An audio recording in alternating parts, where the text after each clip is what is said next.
Hello, everyone.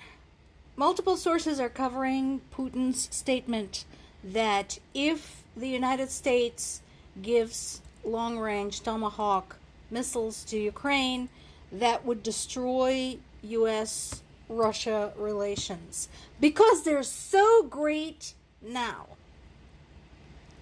Because those relations are just so fabulous right now. They're so amazing.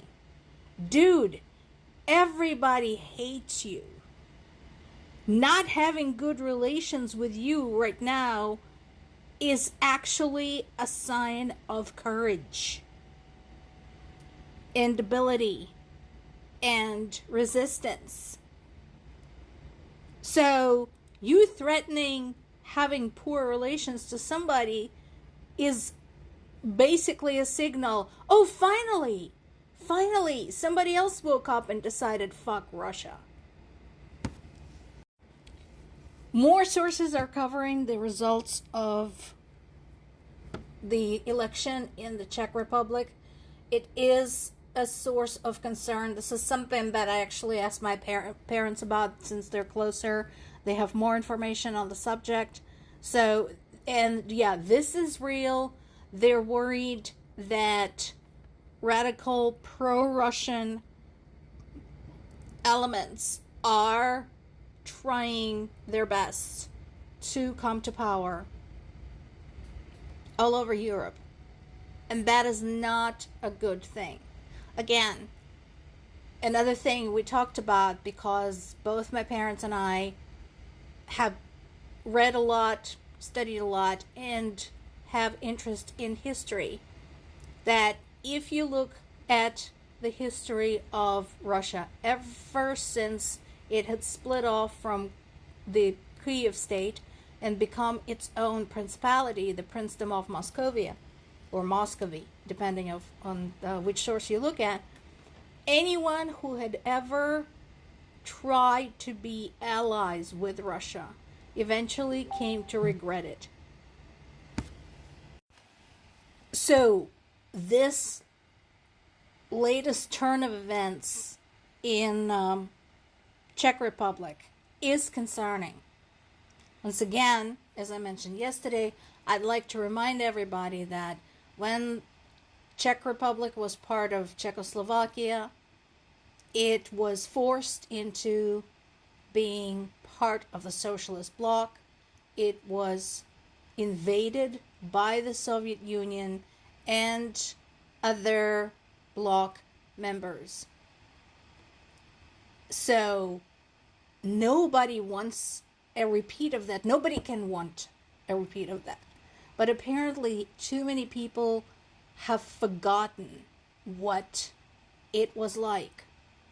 And again, don't forget, Russia basically is trying to be a combination of the former Russian Empire and the Soviet Union, taking the worst from each one of those political entities.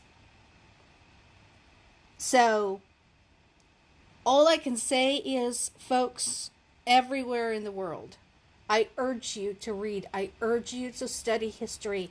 I urge you to teach history to your children, because this knowledge transfer is extremely important and critical. Another thing that is now being covered is a report from the U.S. diplomats to the UN talking about Cuba's support for Russia in its invasion of Ukraine.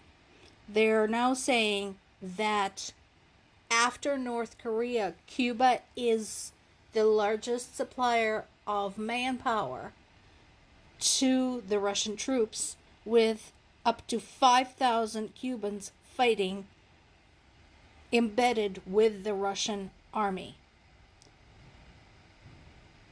Now, some of that information did come from Ukrainian government. So I'm not saying it's true or not true.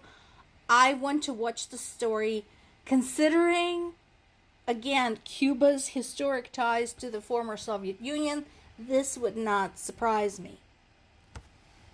This would not surprise me at all.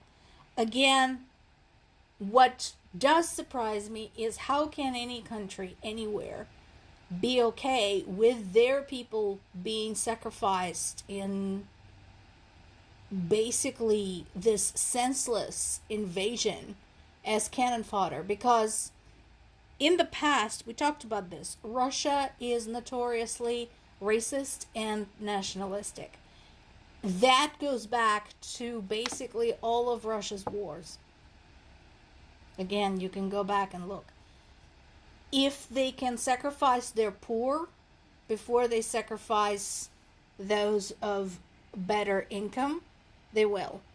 If they can sacrifice non-Russian nationals and people of color before they sacrifice their own, they will. And that is exactly what is happening with troops from North Korea and troops from Cuba. I can guarantee you those are the ones thrown into the fray first and basically used as a kind of human shield. And I can probably also guarantee that they're not giving a whole lot of training and they're not giving a whole lot of protection in terms of body armor, weaponry, etc. A frustrated Zelensky accused the West of zero real reaction. So I can understand how he feels. It's probably not the best choice of word. The sanctions are still there. The weapon supplies is still there. But I can understand what he means. Basically, what people of Ukraine are saying, remove the restrictions on what you supply to us and supply the weapons to us regularly. You know, we need the support. This is one of the things where Ukrainians have been, for example, asking for air defense systems for 2 years now. And these latest attacks by Russia, including hundreds of drones and dozens of missiles and guided bombs, show that, yeah, Ukrainian people really do need those. And those are not offensive weapons. These are defensive weapons. They're not asking for those to strike against Russia. They can do those themselves. But they're asking for those to protect Ukrainian civilians. And there is constantly an uncertainty associated with that. I do like how he phrased it. Today, the Russians again targeted our infrastructure, everything that ensures that people can live a normal life. We need more protection, a rapid implementation of all defense agreements, especially on air defense, to make this aerial terror pointless. He is right in this. Again, the attacks are well documented. The fact that they target civilians is well documented. What he's basically saying, okay, you don't want us attacking Russia with your weapons. Fine. Let us at least protect our own people. Interestingly, the French prosecutors are saying they're opening a war crimes investigation after a drone killed a French photojournalist. Now here's something, and this is bound to be controversial. So Ukraine shows, you know what, two can play in this game. There has been a strike that damaged energy facilities in Belgorod. And I know that anti-Ukrainian parties will say, see, Ukraine is just as bad. First of all, this follows how many attacks by Russia on Ukrainian civilians and Ukrainian civilian infrastructure.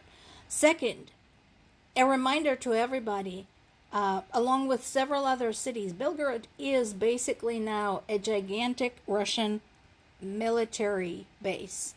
It's been like that again for years, this entire time. It's been suggested by Ukrainians to the people of Belgorod to get the fuck out of there.